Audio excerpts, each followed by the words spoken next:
Today's show is pre-recorded.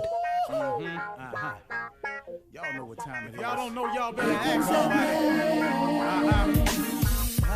Hat on, suit on, looking like a dapper dog, giving them microphone, dressed like $1,000,000, diamond things in its cuffs. Y'all tell me who could it be but Steve Harvey?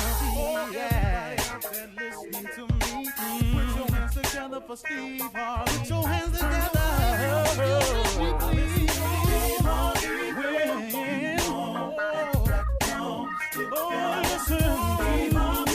Why don't you join me? Ooh, Steve Harvey. Good morning, y'all. Better give me some eggs while I listen to Steve Harvey. Why don't you join in with me? If you're with me, help me say, turn your radio on. You gotta turn it on. Yeah, turn it on. Steve Harvey in the morning, y'all.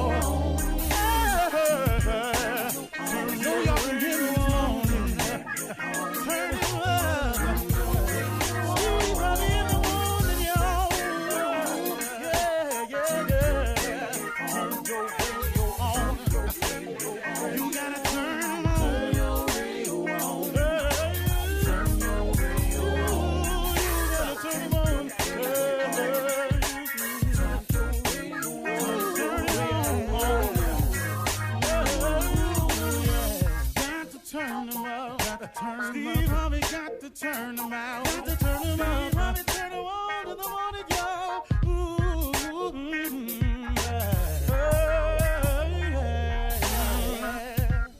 Come on, Steve.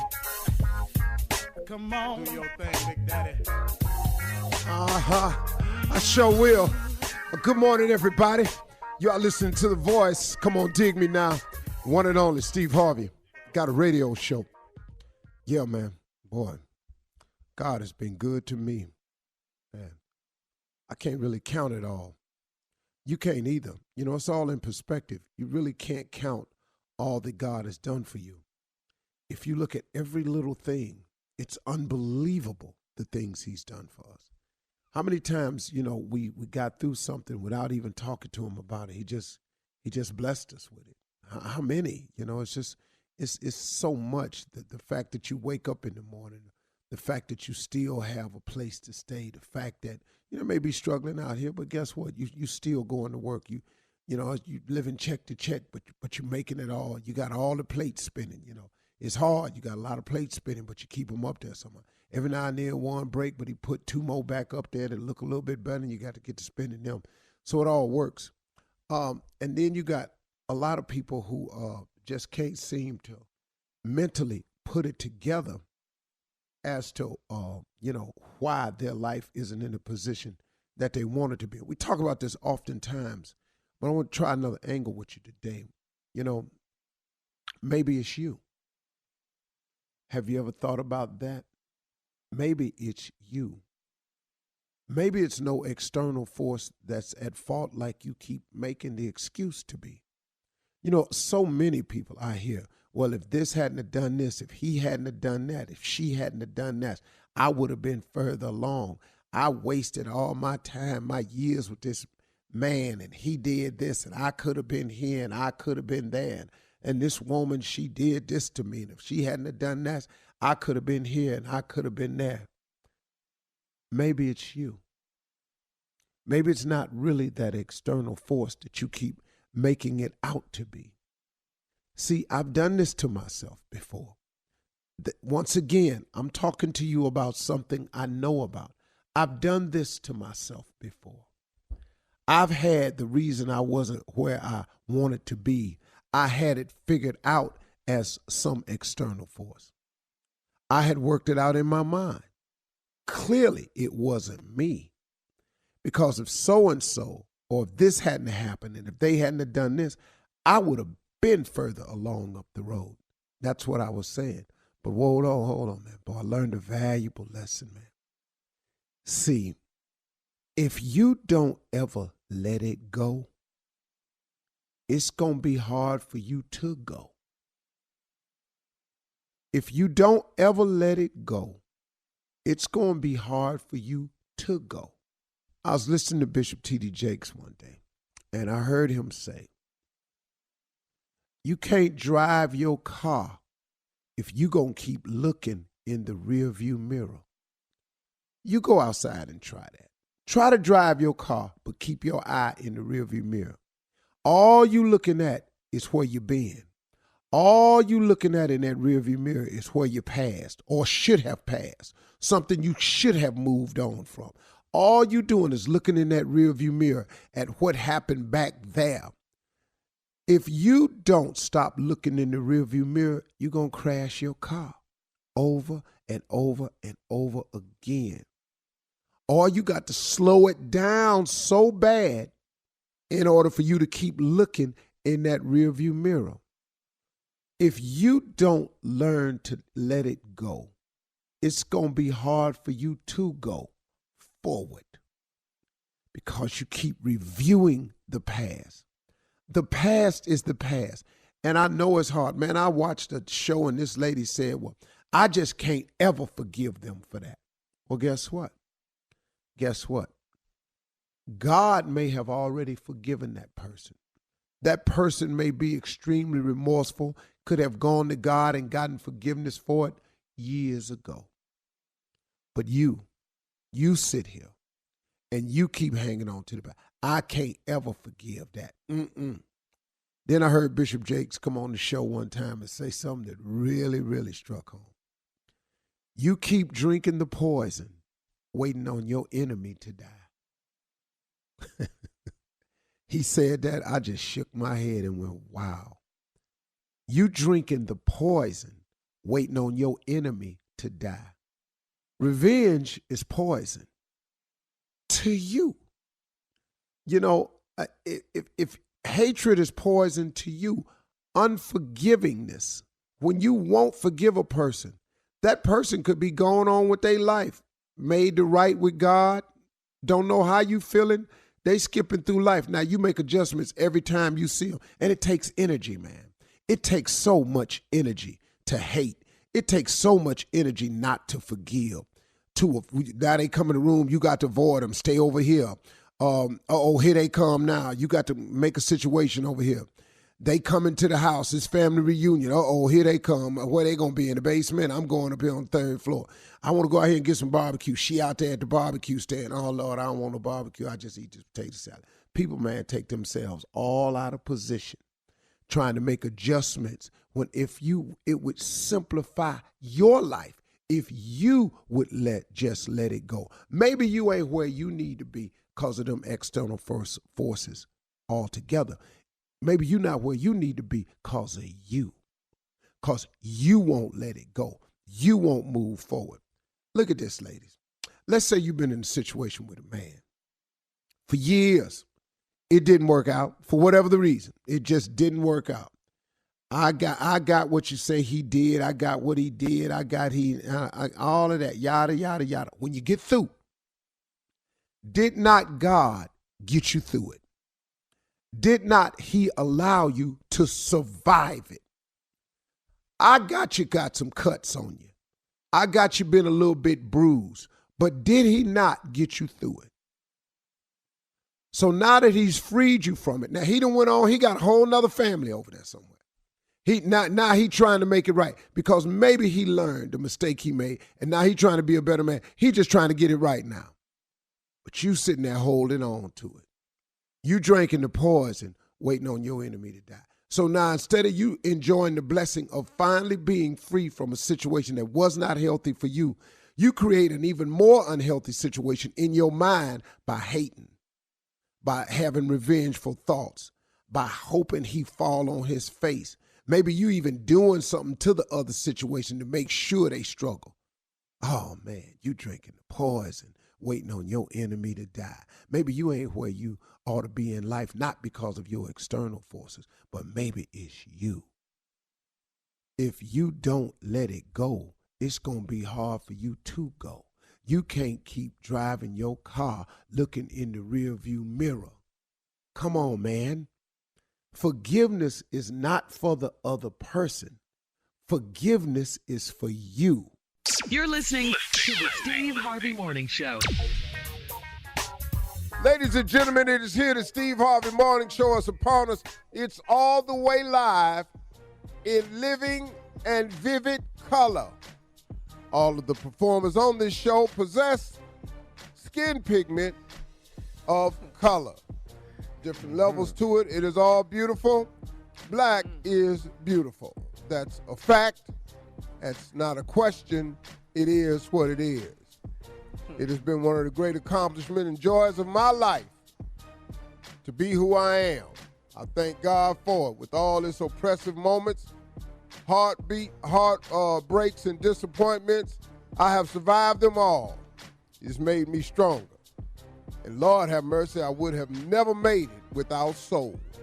I thank the Lord for soul. Soul is the essence of who I am. Whenever it get dark for me, outside of prayer, I rely on soul.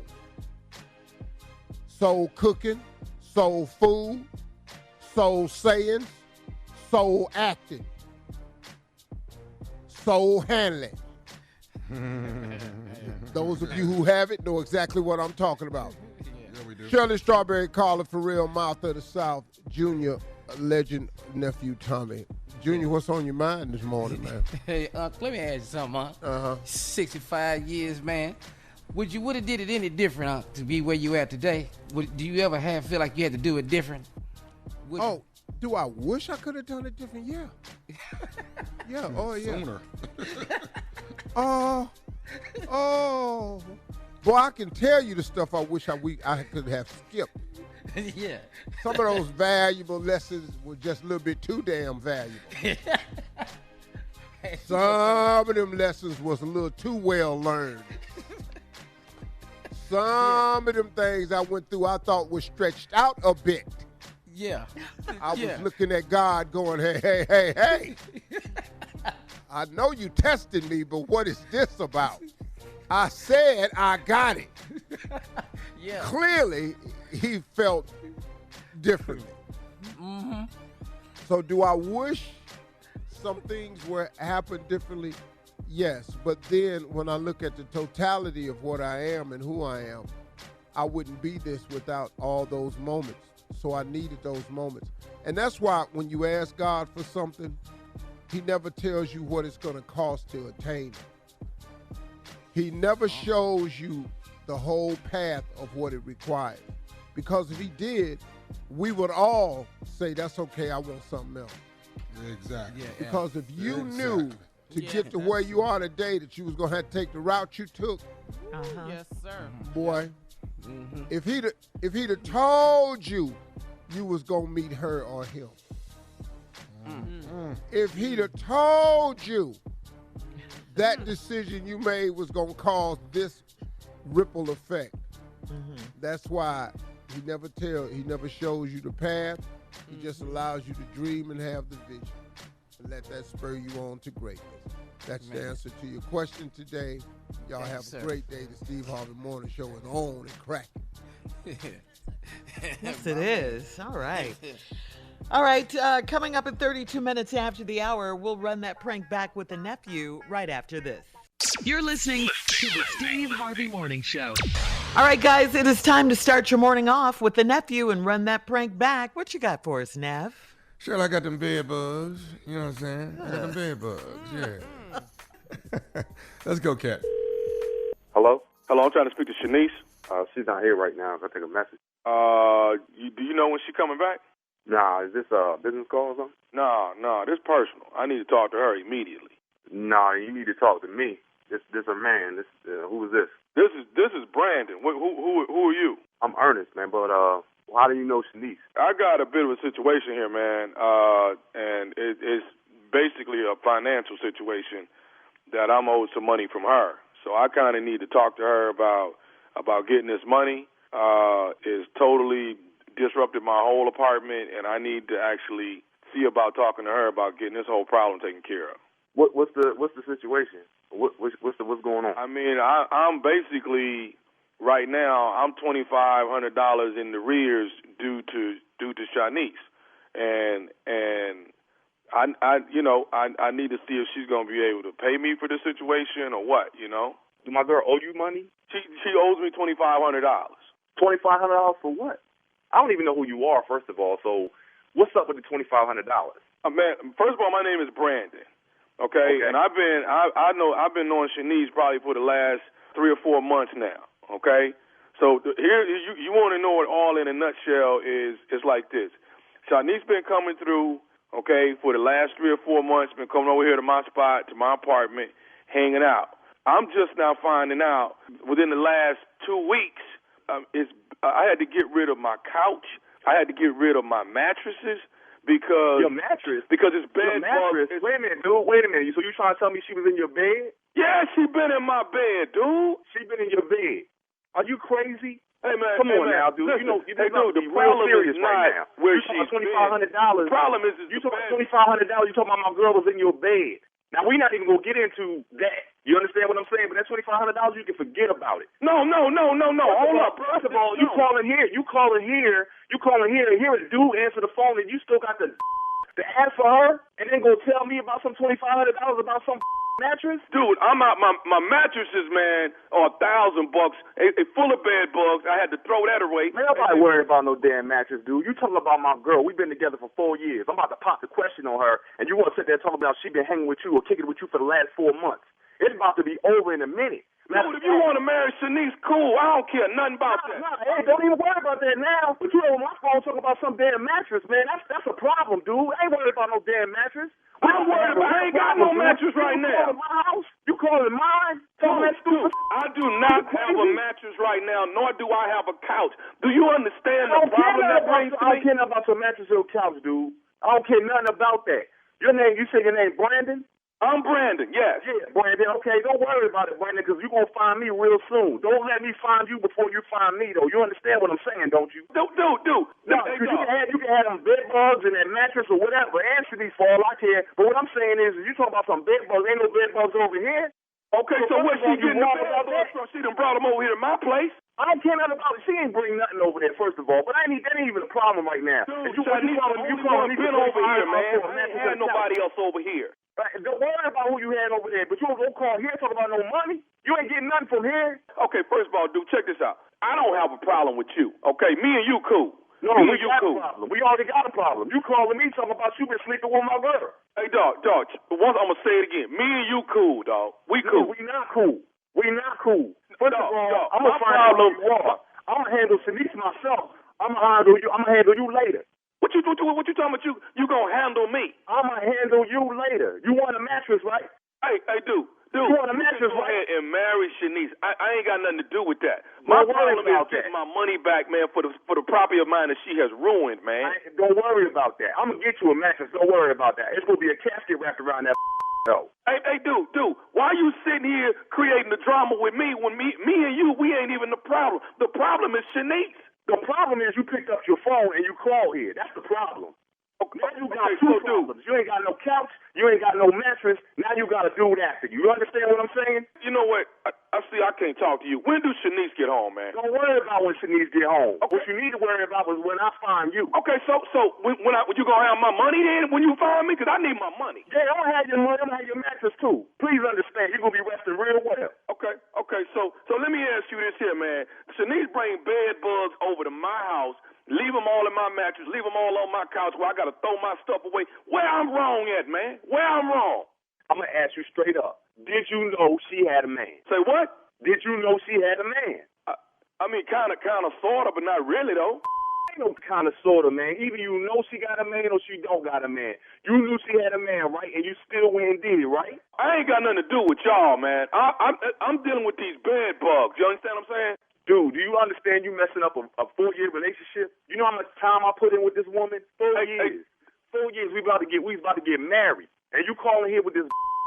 When y'all supposed to get married? Don't worry about when we supposed to get married, man. You messed that all up. What I'm trying to explain to you is, dude, you calling here on some bed bug, which I know she ain't got nothing to do with, but the fact that you told me that she was over your house, in your bed, that's over. It's over now. You understand what I'm saying? Now, when she get home, I'm going to deal with that. You understand what I'm saying? That's going to get dealt with. I'm walking up out of here. But when I leave here, please believe my next stop is to come find your ass. First of all, how did you get the number to this apartment? That's what I want to know. Hey, dude, she gave me both numbers, the cell phone number and a house number, and told me, if it's an emergency, call the house. Okay, and this is an emergency. Yeah, this is an emergency. I got bad bugs, man. Learn another emergency number. Learn 911, because when I come knocking on your door, either you come out and you handle it, or you better call the cops. You understand what I'm trying to tell you? Hey, man, do you think Tommy will pay for the bed bugs? Who is Tommy? I'm just saying, do you think Tommy will pay for the bed bugs? Man, who the is Tommy? Tommy, dog. Nephew Tommy from the Steve Harvey Morning Show. Ernest, you just got pranked by your girl, Shanice. Man, y'all. Woo. You all right, man? Boy, hey. Boy, it was over. It was over. You understand what I'm telling you? It was over. All right, thank you, nephew. For sure. Bug. Okay. Anytime you need it. All right, coming up next, it is Ask the CLO with the Chief Love Officer, Steve Harvey, in the building, ready for your love questions right after this. You're listening to the Steve Harvey Morning Show. Coming up at the top of the hour in trending entertainment news, Beyonce is at the center of attention yet again, and this time R&B singer Tank claps back at a bishop who criticized her song Church Girl. Now, we'll talk about that. In other entertainment news, a deputy shockingly testified during the Vanessa Bryant trial against the city of Los Angeles that said he doesn't regret taking pictures of the Kobe Bryant crash site. We'll also talk about that. All of these stories at the top of the hour. But right now, it is time to ask the CLO, Chief Love Officer Steve Harvey, in the building. Yeah. Bren in Jersey writes, my ex makes co-parenting hard because he's dating the woman that he cheated on me with. Our 14-year-old daughter is upset because the woman is moving in with her dad and she doesn't want to go see him anymore. How do I explain to her that it's fine when it's not fine, and I'm very upset with him? Well, she's 14. It's hard to make her feel something that she doesn't feel, because she knows. See, first of all, you all shared too much information with the child, because the child should not know that her father cheated with this woman.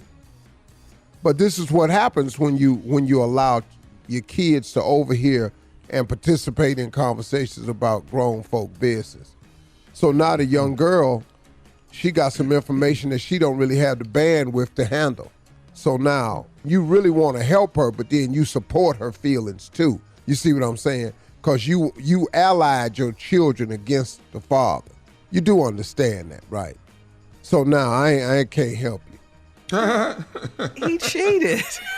Wait a minute. Shirley, I'm not saying it's nothing the man did is right. Right. Okay. The fact that the young girl at 14 has that information. Yeah. And who gave her the information? The mother. I promise you the daddy didn't go over there and say, look, this is the chick that I cheated on your mama with. Now she has the girl on her side. Now you got to deal with that. Well, he still cheated. That's my point. Moving on. This is to Joanne. The CLO, though. Nobody asked you nothing to say. You shut up. Joanna, he still cheated. Whatever. He cheated. I got that. But she has a problem with the daughter now because she shared the information with the daughter. The daughter should not even know who this woman is. She should Whoever just think it is, that it's not that her mom. But Shirley, no. All the daughter should think is this is the lady that my dad is moving on with. But she now knows this is the lady my daddy's moving on with who cheated on my mother. That's what Ask the CLO says. The lady was wrong. That her mom and dad aren't together anymore, and she's mad about it. And she No, doesn't she like ain't. this other woman. And because she don't like the other woman because that's the woman that cheated on her. Because her mama told her that. It don't matter. Joanne in Tampa says, I'm a nurse and I work overnights, and when I get home in the morning, I'm ready for sex. He says he's not a morning person, but he used to be.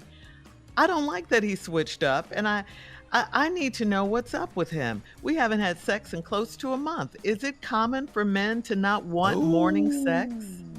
It's you. Not this man. Yeah. It's uncommon for a man not to want sex for a month. I don't care what time of the day it is. It don't matter. Mm-hmm. I've been at the barbecue one. Ask your location or Well, I'm talking about we at my house. So you're doing it by the grill? What are you saying? I'm just talking about I don't understand. He don't want it in the morning. Well, when do you want it, though? I'm trying to figure out when you don't want it. Right. That's her point. Yeah, I'm trying to figure out when it is you don't want it. So it may have something to do with you, ma'am. Like what? Like Something what? changed. Maybe the technique or something. You know, he used to be a morning person. Maybe it's the technique. Maybe it's the approach. Maybe it's the threat. You know. Threat? What do you mean? It can be that way sometimes. So you just gonna go to work without tightening me up? Okay, I'm sorry. I just wanted to go to work. saying anything. Yeah. I don't see how this is her fault, but anyway. I didn't say it was her fault. Shirley, wait a minute, hold up. This segment is called the CLO. I know. This ain't the strawberry letter. Your opinion on well, you quit checking my answer. You know what you gonna finna do?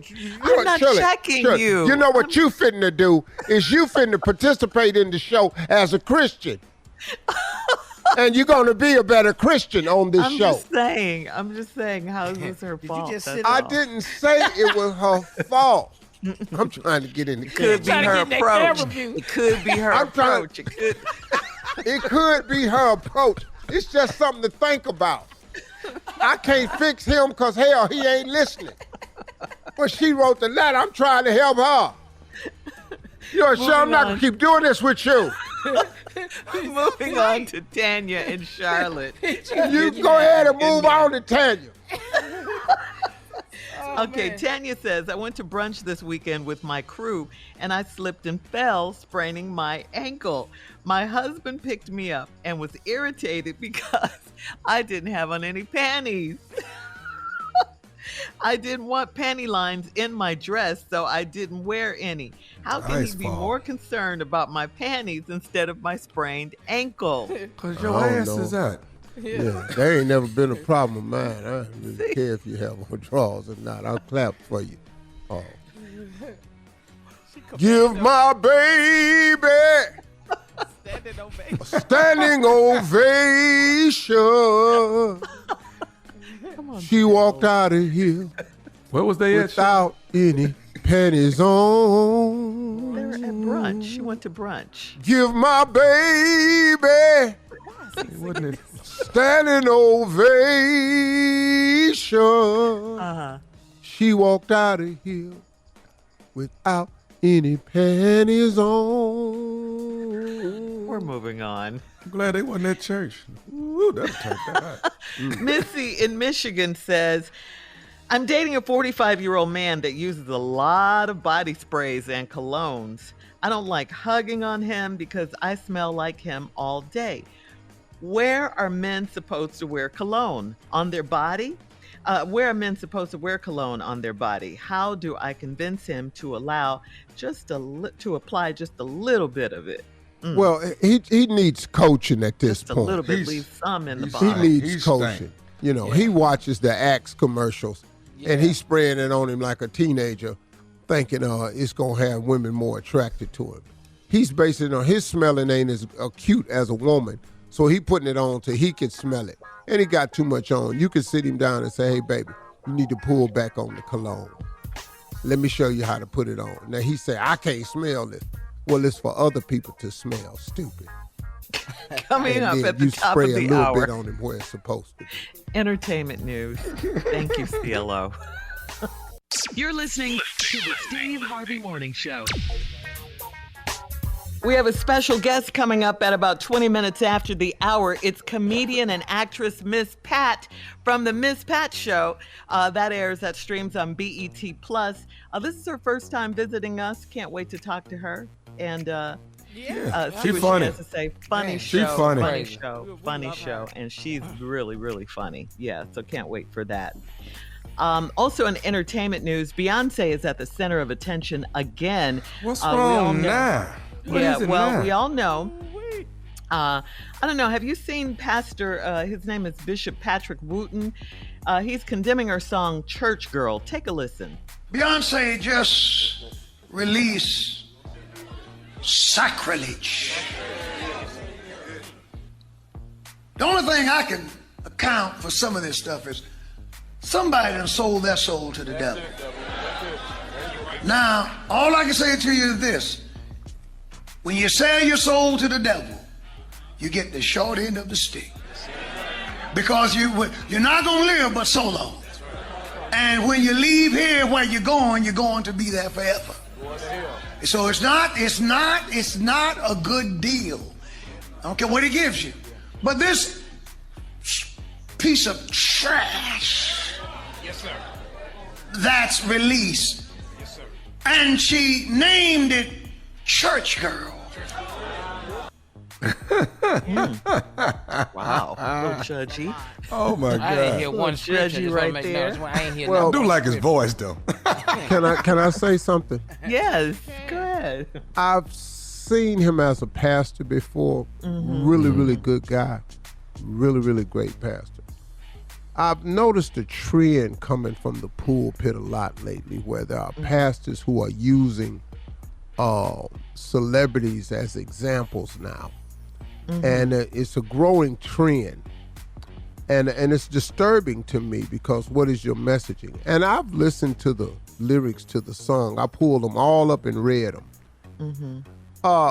Pastors, I think it's a misassessment of what it is. I don't think Beyonce sold her soul to the devil at all. No. Not at all. Not Beyonce. I think what happened is he doesn't like the fact that she called it Church Girl. All the people in the church are sinners. All of them. Now, she done wrote a song about this church girl that's out there at the club dropping it like it's hot. And Steve, it's on top of a Clark Sisters song, Center of Thy Will by the Clark Sisters.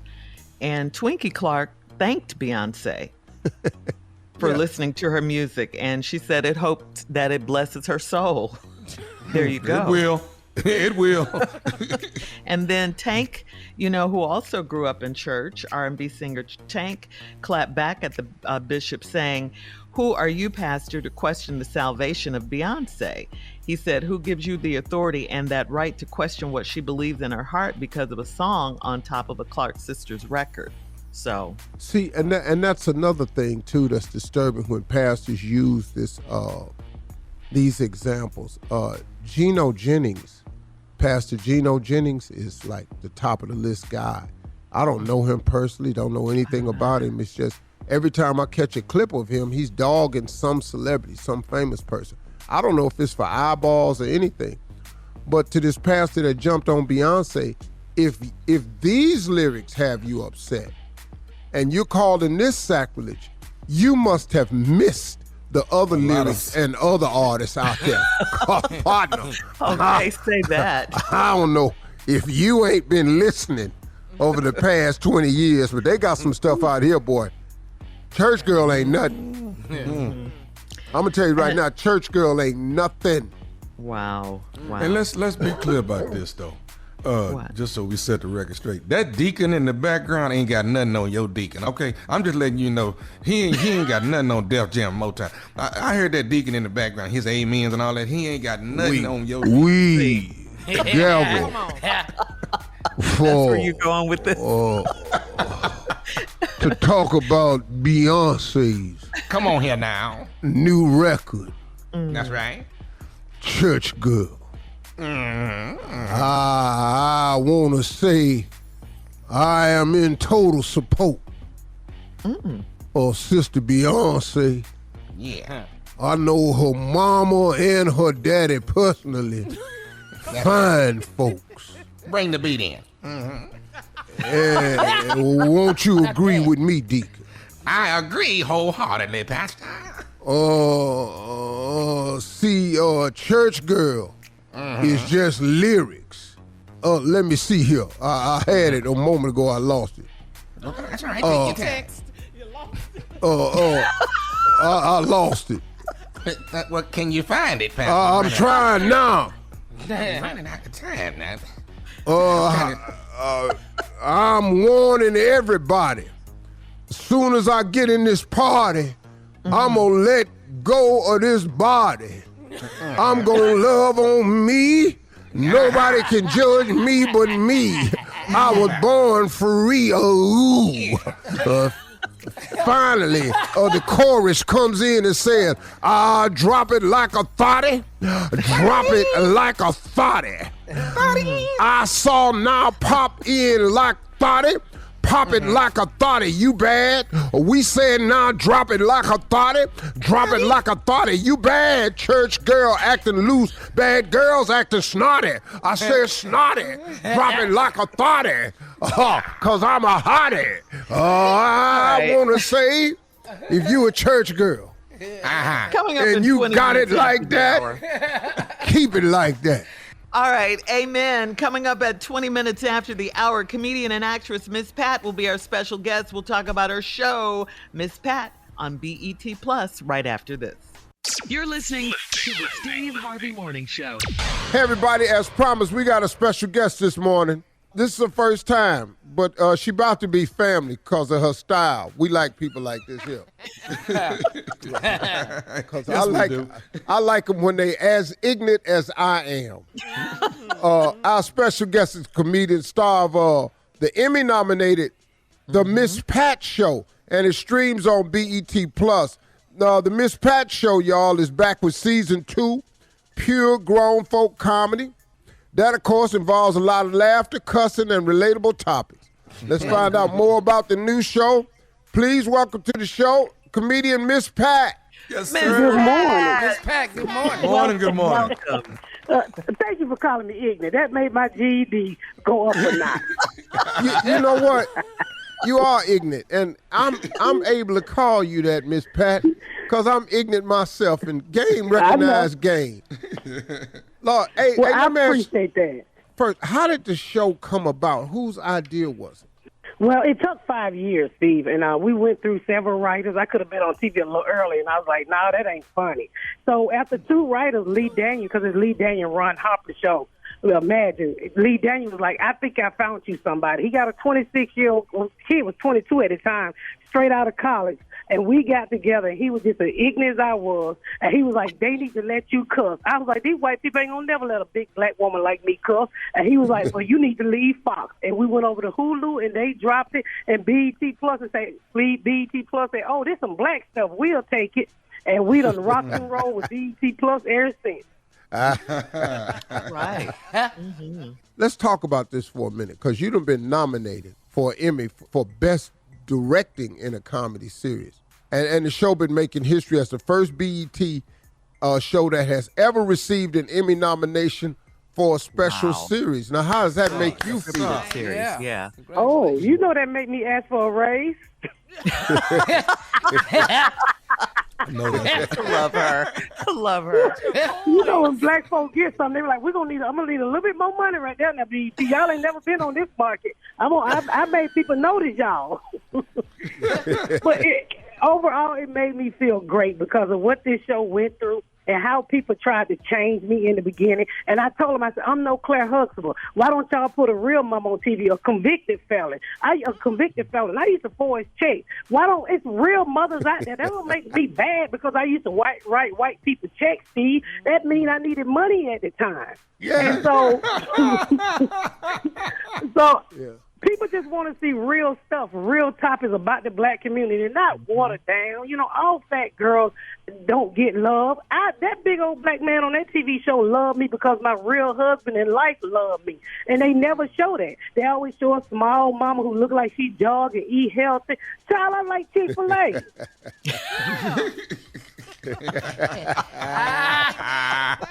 Hey, Miss Pat, hang on. Hey, stay right there. Hang on. We're going to come back with more. Miss Pat, right after this, don't go nowhere. You're listening to the Steve Harvey Morning Show. All right, y'all, we back, and our special guest this morning is a comedian and the star of the Emmy-nominated The Miss Pat Show. This is the first time BET has ever had a series that's been Emmy nominated ever. Ever. It's groundbreaking, y'all. It's groundbreaking. This is a first.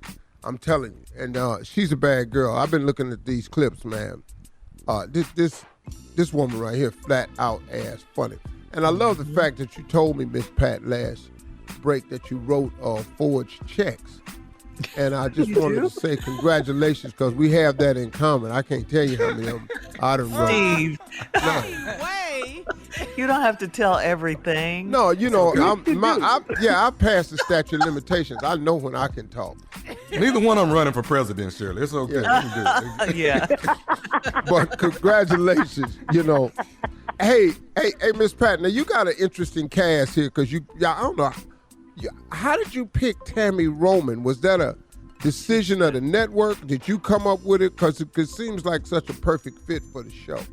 You know, the co-creator, when I got with him and we wrote the pilot behind Fox back and gave it to him, and he just pulled out, he said, I know who the daddy is, and I know who the sister. And I looked at Tammy Roman on her Bonnet Chronic, and I was like, this girl crazy. I don't want her. I had no idea she was a reality star until she auditioned. And I was like, no, reality stars can't act. And they was like, she can act. And let me tell you something. I did not want her. I've told this story 100 times. When I tell you she came in there and took that role, she took that role. Mm-hmm. And it's history. We go together. We like Luce and Elsa. Yeah. Yeah, you all are good. Very good together. When you're doing the show, Miss Pat, what do you want the takeaway to be? I mean, you know, it don't have to be nothing riveting or anything, but when a person watches your show, what do you want them to have or take away when they watch it? You know, my show is a lot about healing. Every episode is something that I went through. Like this season was all healing. It was like child molestation. It was about Roe versus Wade, abortion that I had back when I was young. It's about family. So I want them to take away, no matter what you've been through in your life, you can laugh about it. When you can laugh about it, you got control of it. That's why I put my life out there on display. I'm not the only person that's been molested. I did a whole episode on molestation, black hair, how my mama told me being nappy-headed and I was ugly. The trauma of little black girls start early. I never combed my daughter's hair because my mom always told me my hair was nappy. So I took my daughter to the beauty parlor and immediately permed her hair because of what I was taught. So I want people to take away healing. It's okay to put your darkest things out there and talk about it. Wow. Very nice. Yeah. Man. Yeah, you Well, will. It is With a little cursing. Yeah, see, that's now we talking. See, that's why I don't see. See, I've never seen this in a sitcom before, especially BET. I know I wasn't going to see it on Fox. And Fox was a little more daring than everybody else over the years, but never to that extent. I would love to do a project like that, except What, you want to cuss on Family Feud? What are you trying to do? What do you want to do? What is you trying to do, dog? Survey says. Call me, Steve. I got some ideas. Just call me. I got some ideas. You know, that's my vocabulary cussing right now. My husband hates to hear me say the P word. He say I make it disgusting.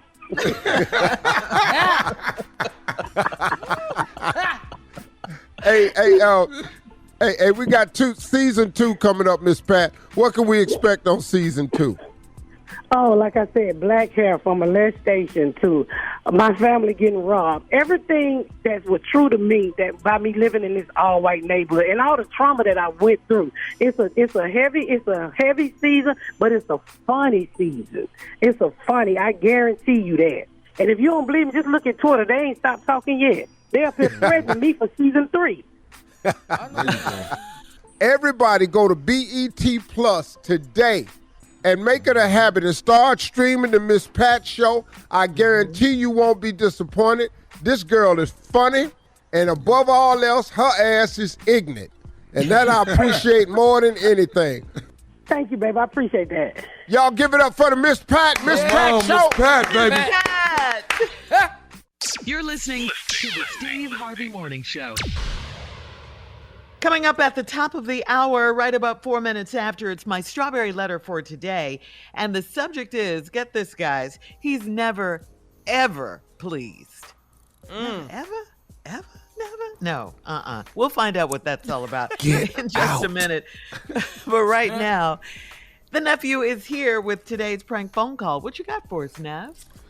I don't know yet. I'm trying to go through my archives here, Shirley. Find something. You're still dealing with that old school Rolodex, aren't you? Yeah, that's the best way. Ain't All my nothing stuff online. written. It's on- Today. Ain't nothing online. Nothing, Junior, right? This is all filed. This is like library stuff right here. Yeah.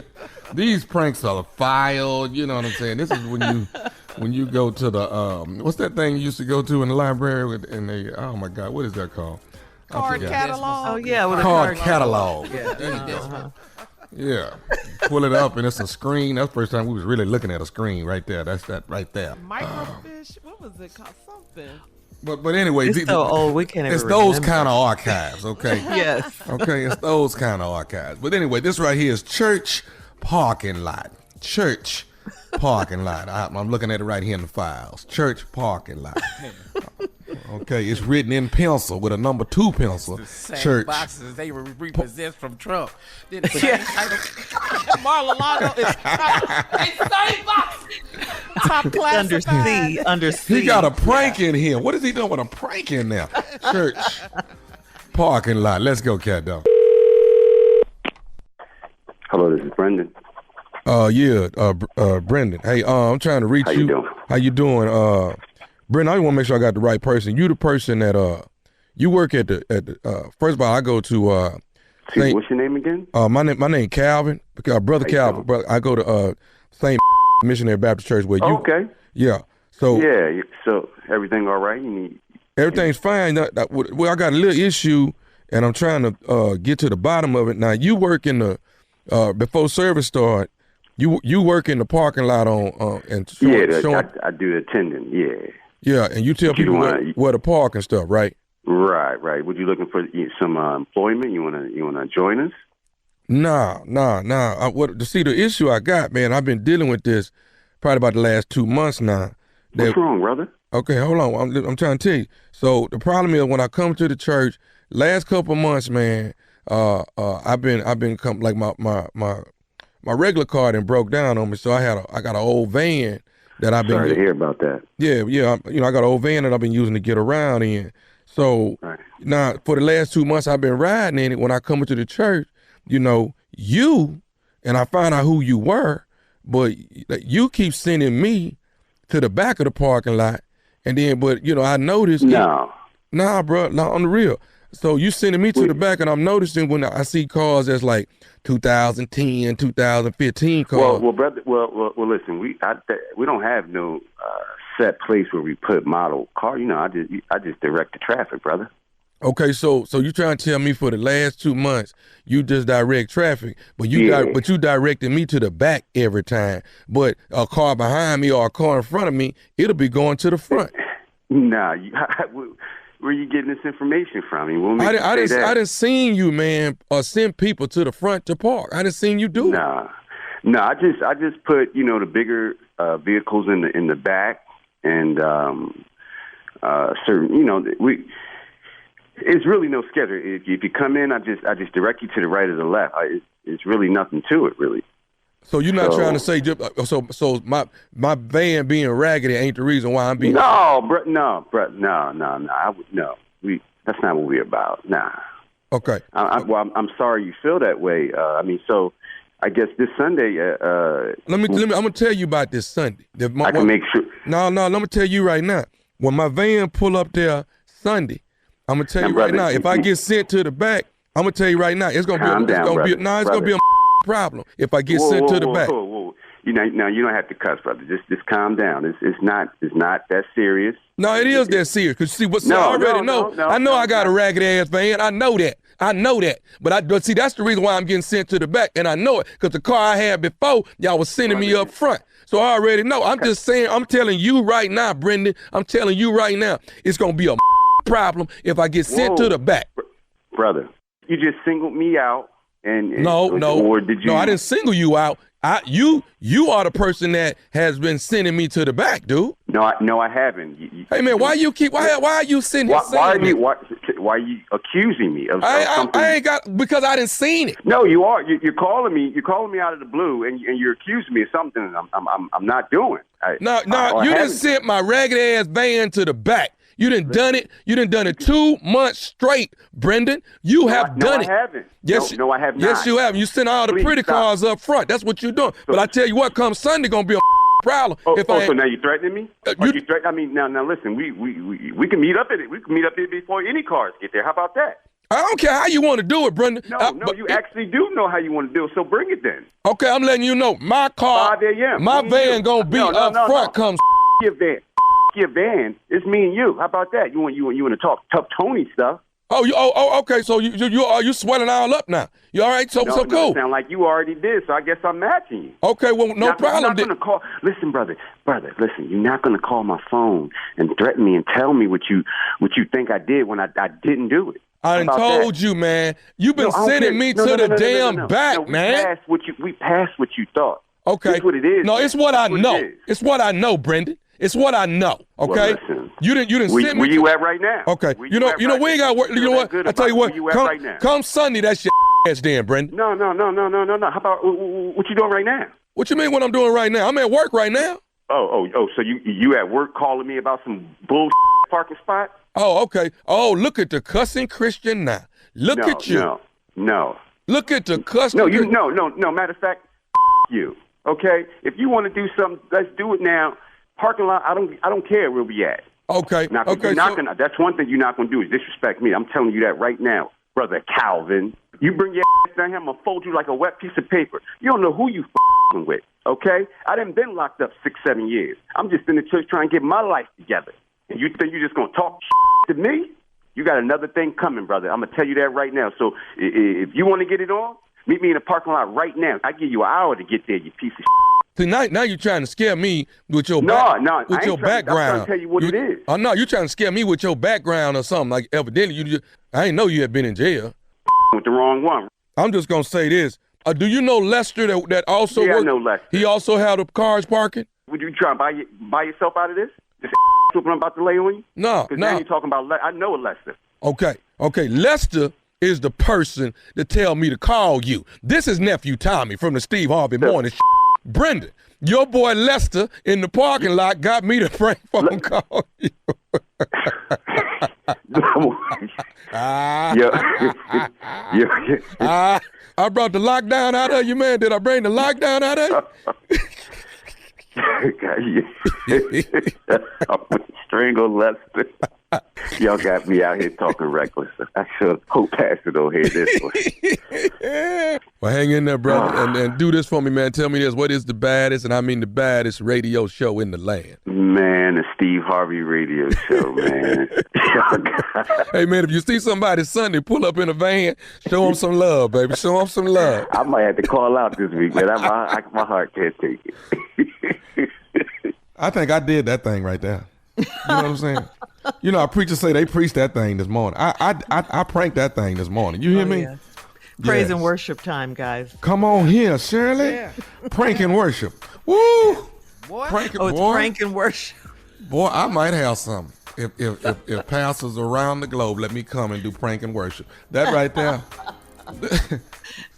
All right, nephew, thank you. Coming up next, it is the Strawberry Letter. The subject for today is He's Never, Ever Pleased. We'll get into it right after this. You're listening to the Steve Harvey Morning Show.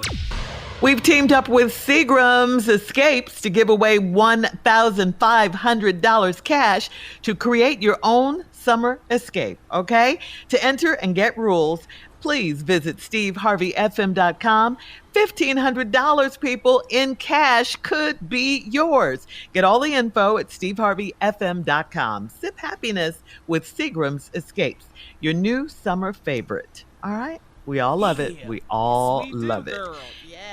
We're going to switch gears here and let you know that it is time for today's Strawberry Letter. If you need advice on relationships, dating, work, sex, and more, parenting, all of that, please submit your Strawberry Letter to steveharveyfm.com and click Submit Strawberry Letter. We could be reading your letter live on the air, just like we're going to read this one right here, right now. And you never know, it could be yours. That's right. It could be. It could be. Buckle up and hold on tight. We got it for you. Here it is.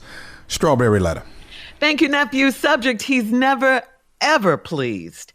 Dear Steve and Shirley, I'm 34 years old and I own a hair salon in a strip mall. I've been hanging out with a 38-year-old dentist who works directly above my salon. I need your advice on how to deal with him. He is never, ever pleased with anything. And the first time we met, he came down to my salon and told me to turn my music down. I told him to relax, and he got mad. A few days after that, he came back down and asked if he could get a do-over. He told me he was very accomplished and listed all the things he owned and said he is single because he knows what he likes and won't settle for less. I was intrigued and asked him to go see a movie with me.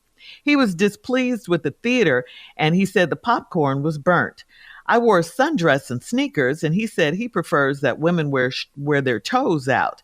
He picked me up, and he commented that I live in a transitioning neighborhood, which to me meant that I live in the ghetto. I told him I would let his comment slide so we would not argue. We still hang out, and he's always complaining. He tells me what I should do with my hair or what I should wear when we're hanging out.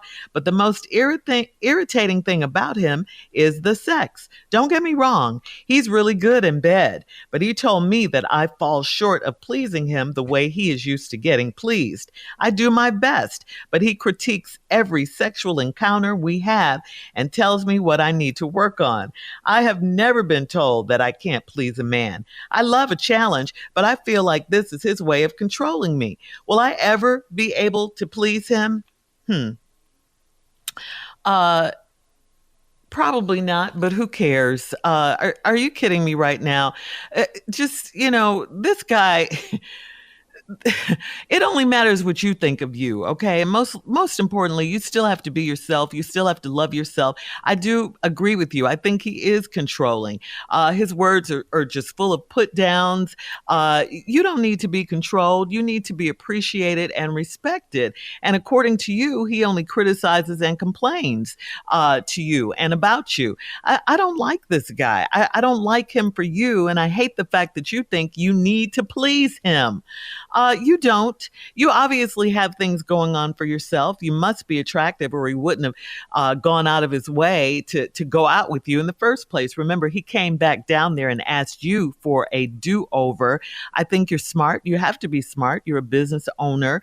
You must have to have somewhat of a personality because in your business, you do have to deal with the crazy public, So don't let this guy keep putting you down, treating you this way. I mean, who does he think he is? Just because he's, in his words, a very accomplished dentist, that doesn't mean that he knows how to deal with women. I think a real man in this case, or a gentleman who cares about you, would be trying to get to know you, would be supportive of you. This guy, I don't think he's worth your time. I mean, you may like him, but can you imagine being in a relationship or a marriage with him?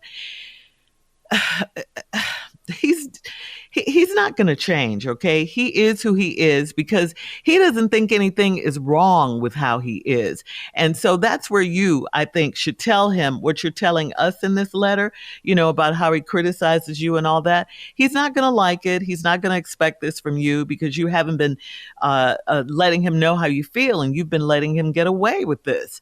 But only you can stop him. So, until you do that, I say don't go any further with him. Steve? Wow. I thought this letter wasn't going here. And then the letter went there. Mm-hmm. And then the letter turned back around. He's never, ever pleased. I think that's the key to this whole thing. This 34-year-old woman that owns his hair salon in a strip mall, you've been hanging out with a 38-year-old dentist who works directly above your salon. And now she needs our advice on how to deal with him. And she says point blank, he is never ever pleased with anything. And the first time we met, he came down to the salon and told me to turn my music down. I told him to relax. He got mad. Then after that, he came back downstairs and asked if he could do a do-over. See, what happened was he knew who you were. He went downstairs to complain. That was just the move to come downstairs. But I can understand because you got a dentist office upstairs. But you handled it perfectly. You told him, hey, look, just relax. It's no problem. I can turn it down some. You did what he needed. And then after that, he came back and he found out he was wrong. So he said, let me do a do-over. Now, when he was down there, he was assessing you. He's a man. He looked around. He said, okay, she owns a salon. Well, she fine. Hold up. I'm tripping. Let me start this over. Now, after that, when we come back, I'm going to show you where this whole thing went wrong and how it's going to stay wrong. Okay? After this. Okay. All right. Sounds good. All right, Steve, hang on. Part 2 of your response is coming up at 23 minutes after the hour. Today's Strawberry Letter subject, he's never, ever pleased. We'll get back into it. You're listening to the Steve Harvey Morning Show. All right, come on, Steve. Let's recap today's Strawberry Letter. The subject, he's never, ever pleased. Well, 34-year-old hair salon owner, obviously a nice-looking woman, attractive, well put together in terms of ownership. I mean, having her life together and everything, ownership. 38-year-old dentist upstairs. She has the music up. He comes down to complain that the music too loud. She tells him to relax. She obviously turns her music down. He felt bad about it. After assessing her, saw how fine she was, he brought his ass back down there and said, hey, can I get a do-over? My bad. I came down here wrong. I didn't know you was the owner. My bad. I thought it was the other girl. Yeah. And so anyway, he came back. And so he told me he was very accomplished and listed all the things he owned and said he is single because he knows what he likes and he won't settle for less. No, dog. You're a 38-year-old dentist. You're single because there's something wrong with you. You're single because you ain't found nobody to tolerate you yet. Do you know how many good women is looking for good men out here? Mm-hmm. It ain't hard to find a good woman, man. It's a bunch of them. And once they leave that baggage at the back door, they can be real good. But now here you come, because you say you single because he know what he likes and he won't settle for less. This is a setup move, lady. You were intrigued and you asked him to go see a movie with you. He was displeased with the theater. He said the popcorn was burnt. Okay, so he's a whiner and complainer. I wore a sundress and sneakers and he said he prefers the women wear their toes out. I understand that. I'm that way too, dog. You got on a sundress. I think you should have them toes out. I agree with that 100%. But I'm not going to tell that to a woman on the first date. Thank you. We're going to work on round to that. But right now, I don't have a right to tell you what I want because you don't belong to me. And I don't belong to you.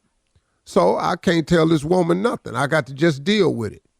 And he picked me up and he commented that you live in a transitioning neighborhood, which to me meant that I live in the ghetto. Well, a transitioning neighborhood, you know what that is. And so you read it right, but that's where you live. So, a lot of diamonds in the rough. I told him I would let his comments slide so we would not argue. We still hang out and he's always complaining. I just told you he was a complainer. He tells me what I should do with my hair or what I should wear when we're hanging out. See, now, you're not telling us that you all have already had sex. See, this is the part you're not telling us, lady. You keep saying when we hanging out, but you're actually seeing him. And obviously he's a controlling guy and he likes to, implement what he wants at all times, irregardless as to what you want. But the most irritating thing about him is the sex. Here we go. Now we find out this hanging out is sex. Don't get me wrong, he's really good in bed, but he told me that I fall short in pleasing him the way he's used to getting pleased. Yeah, and let me tell you something. This ain't the first time he done said this. This is why he's single. Because everybody got to please him. I do my best. Okay. So you done bid on the bait. His whole thing, remember up top he says, because I know what I like and I won't settle for less. That intrigued you. See what I mean? So now what a woman started doing is trying to prove that. Like when a man meets you and he tells you why he broke up with his ex, he's trying to get that from you. She didn't do nothing for me. She didn't take care of me. She didn't love me the way I needed. Now here you go. Well, I'm finna love you the way you need to. It's a setup move so he can keep getting what he wants. But you haven't told us anything about what he's doing for you. Right. He's done nothing for you. Mm-hmm. You just keep trying to prove yourself as someone to be someone he likes and that he don't have to settle no more. Mm-hmm. I do my best, but he critiques every sexual encounter. And he tells me what I need to work on. I've never been told that I can't please a man. I love a challenge. Oh, now here you go. Now you finna prove him wrong. So now you finna sex harder now. You up in here doing some stuff you above and beyond. But I feel like this is the way of controlling me. Will I ever be able to please him? All right, let's answer this letter. No, you will not be able to please him ever because you know why? Because he's a manipulator. And men who are manipulators do things to manipulate. So simply put, he always has you trying to prove yourself to him when he in turn does nothing to prove himself to you. He's selfish, he's controlling, he's self-centered, he's overbearing, he's arrogant, all his accomplishments and where you live and all this here. Y'all, he on top of your store. Y'all in the same damn strip mall. If you making all that money, why your ass you're upstairs at the strip mall? You ain't even storefront. All right. Please post. Thank you, Steve. Post your comments on today's Strawberry Letter upstairs.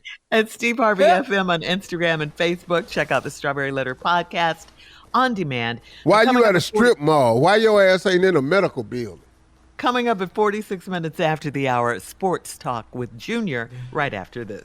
You're listening to the Steve Harvey Morning Show. All right, here we are. It is that time for Junior and Sports Talk. What you got, Junior? All right, Shirley, but first let me let them know. Huntsville, Alabama, you asked for me, but here I come. Stand Up Live, September 1st. Go get your tickets at standuplive.com. Your favorite play cousin finna come back a fool. That's all I can tell you. If you ain't seen it, you finna see it now. September 1st.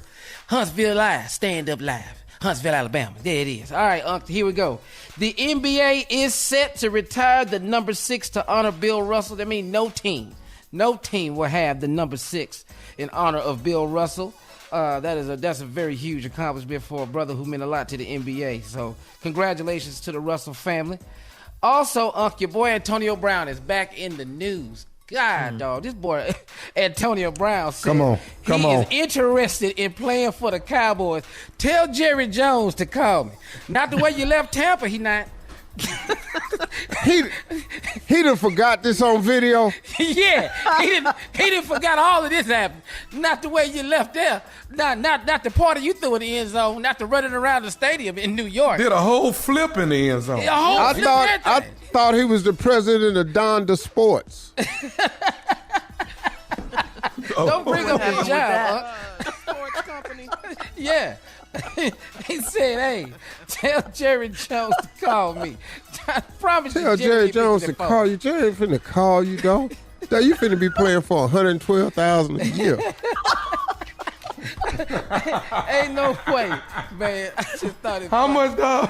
$112,000 a year. Your ass gonna get paid per route. Is that why the number is so random? Yeah, he said per route. That means in a season, your ass gonna be moving. Blocking plays don't count.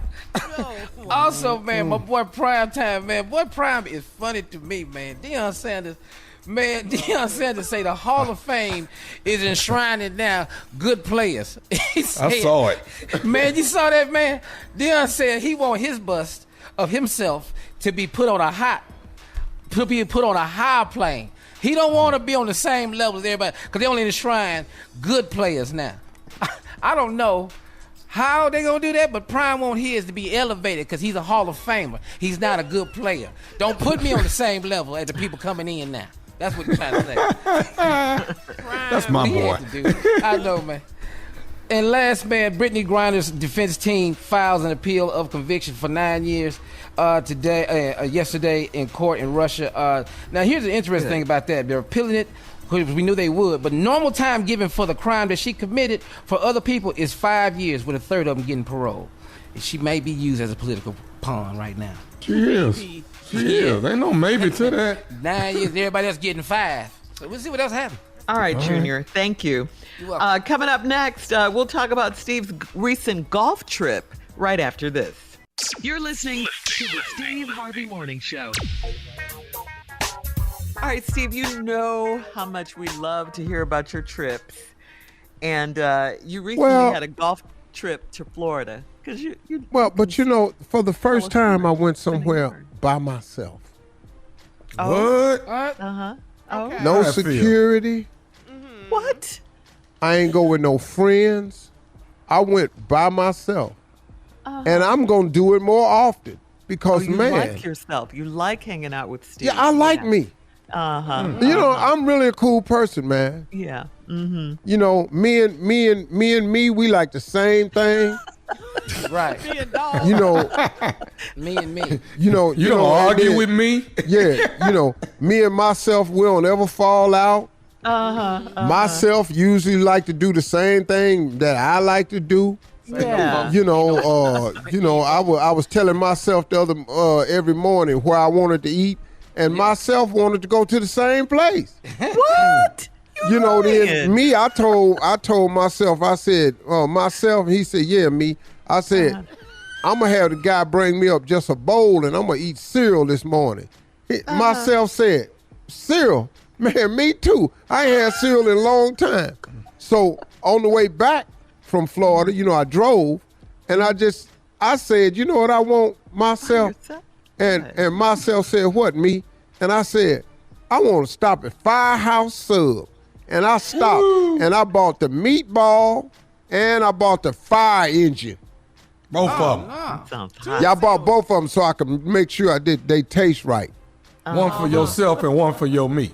Yeah. Me had the meatball, and myself had the fire engine.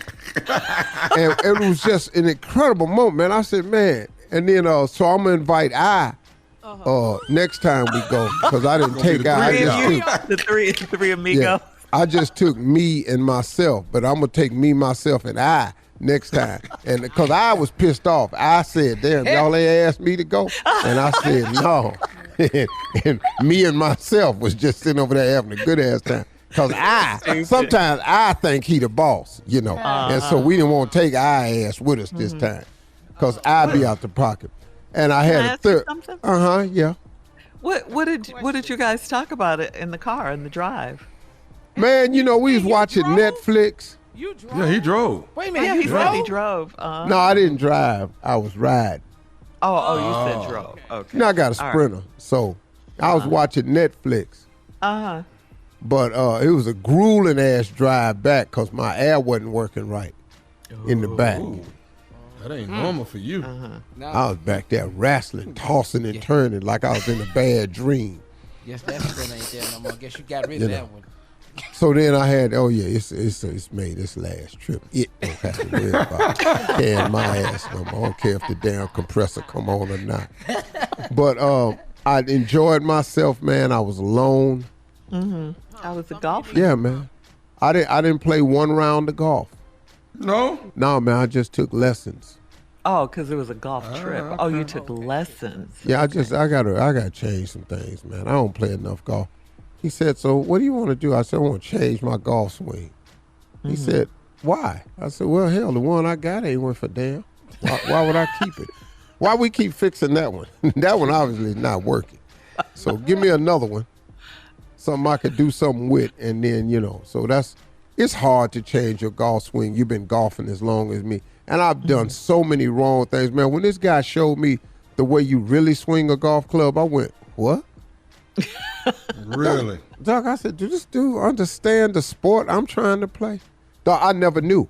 So now I have a lot of drills I got to get myself together, but, we'll see. I had a great time, though, man. I really enjoyed myself.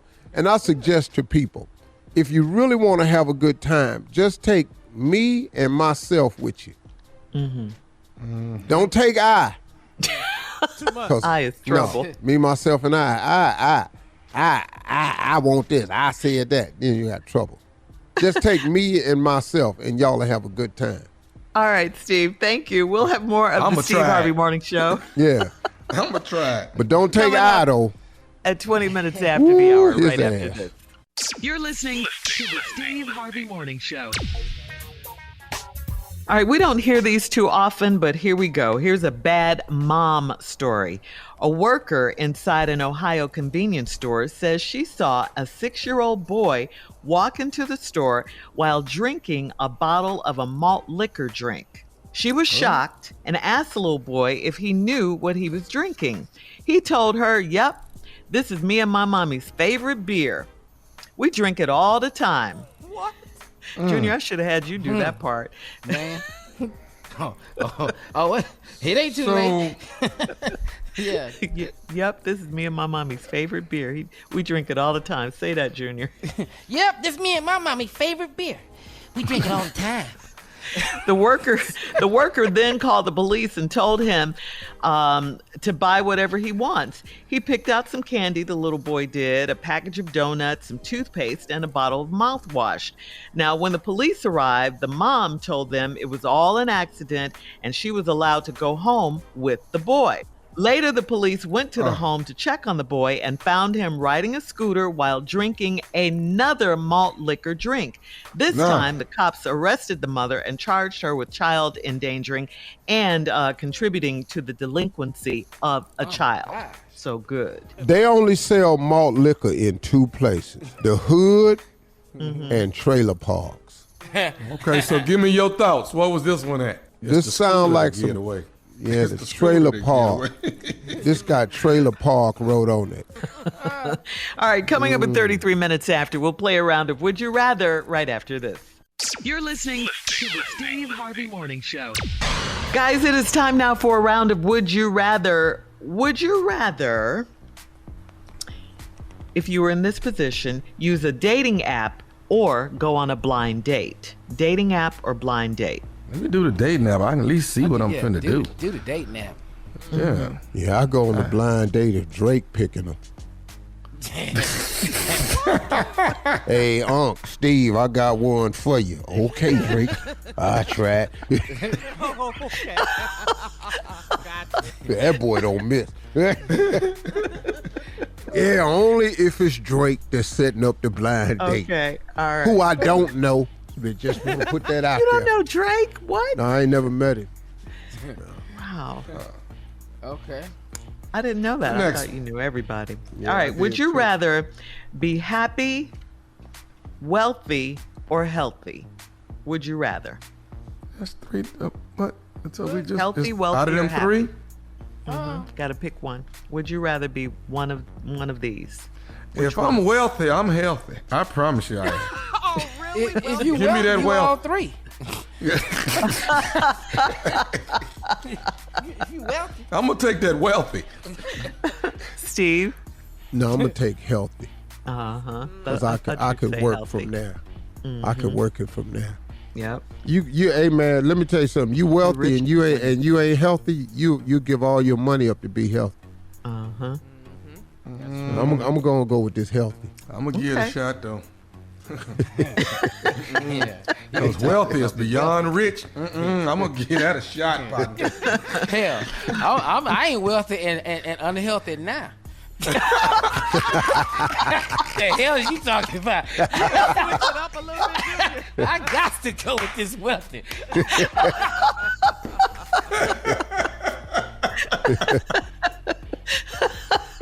Junior. Good boy. one. Good one.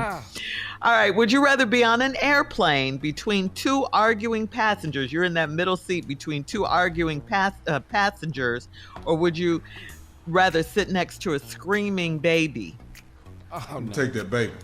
Cause that middle seat something else. I I'm one of them licks gonna hit me. I got to get. They're just arguing with this baby.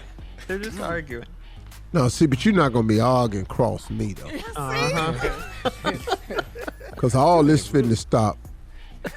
I'm gonna go and take that screaming baby, cause all this arguing over me gonna result in a fight.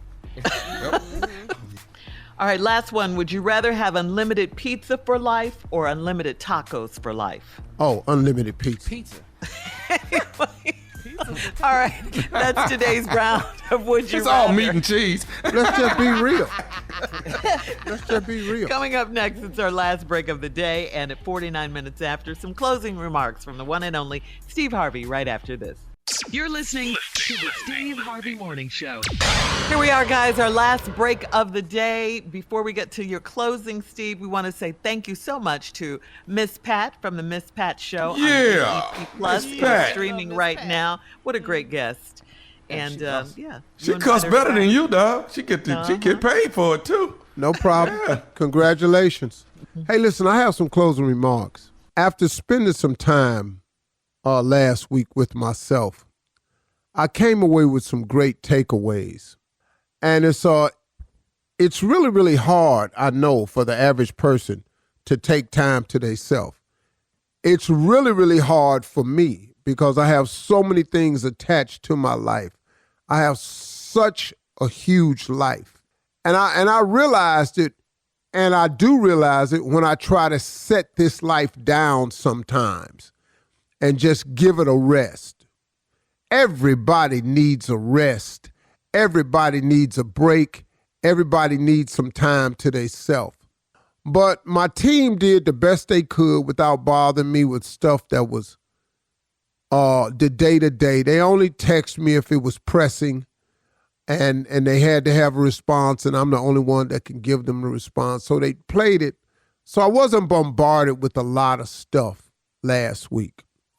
I was still, a lot of requests was coming in, but not the usual amount.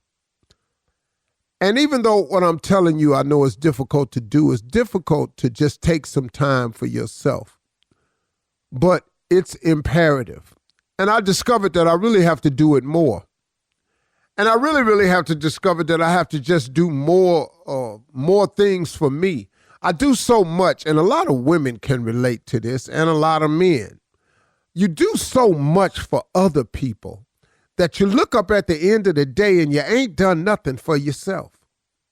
You take care of the kids, you take care of the house, you take care of your man, you take care of your wife, you take care of the kids, you go to work, you take care of them bills, you come home, you take care of the yard. Something happening with the car, you got to go see about that. Something happened up at the school, you got to go see that. Then if you got a child that's got some extracurricular activities, now you got to support that because that's your job, because your child can't get there unless you take them there. And it's just, it gets to be a lot. But you can't forget about you, because without you, this whole thing don't really work. So every now and then, I can't tell you how often, or I can't tell you how to make it happen, but you've got to take some time to get with just yourself. And you know what it does? Like, it's sort of refreshing because you get to reintroduce yourself to yourself. You know, it's kind of good to get to know yourself. Think your thoughts. Respond the way you want to respond. Sit where you want to sit. Look out the window, look out at the water, look out at the park, look out in your backyard, and just have your own thoughts. That is such a cool thing to do. You know, spend a lot of time meditating and praying. You know, it took me a long time, but I just learned this a couple years ago. The difference between meditation and prayer. Prayer is talking to God. Prayer is talking to God. Putting in request of God, telling God about your gratitude, your thoughts, your dreams, your ambitions, your goals. It's saying thank you. Prayer is talking to God. But meditating is different. Meditating is listening to God. Get yourself somewhere in a still place and be quiet and ask God and ask His Spirit to just talk to you, to calm you, to give you peace, to keep you enclosed in your right mind. to just give you to help you with your decisions. You know, to just sit there and listen to what he has to say. Bishop Kenneth Ulmer out in Los Angeles taught me one of the most valuable lessons I've ever heard. You know how you have people come up to you and they may say, God told me to tell you this, or God told me to tell you that. You've ever heard people come up to you like that? I'm always leery when people come up to me and say, oh, I'm glad I met you because God wanted me to tell you this. You know what he told me that rings true? I was asking, I said, man, how do you know it's God that's telling you something? Bishop Kenneth Ulmer said, because God's voice has no sin in it. Because I've heard people say, I'm going to go down there and tell them, the Lord talked to me, and I'm going to go down there and tell them what's on my mind. God ain't never told you to go down there and tell them people off. God ain't never told you to go down there and show them who the boss is. God don't tell you to go down there and bust out no car window. God ain't told you to post something wrong about a person. God ain't never told you to seek revenge. God ain't never told you to go down there and show nobody up, embarrass nobody. God's voice has no sin in it. So when people come up to you and they talk to you and they say that God told me to tell you this, you know, it's always interesting because I talk to God every day. I hardly ever miss a day. So when a person comes up to me and tell me what God told him, he didn't even tell me that I would be talking to you today. And there are some people who do have messages, but a lot of them don't. So be conscious of it. Take some time out for yourself. Don't forget to pray, meditate, spend some time alone, get to know yourself, and remember something about prayer. Prayer works. So don't forget to pray. Don't be ashamed to pray, and don't ever be too proud to pray, because prayer changes things. Okay? Those are my closing remarks today. Hey, look, talk to God today, y'all. He'd love to hear from you. Peace out.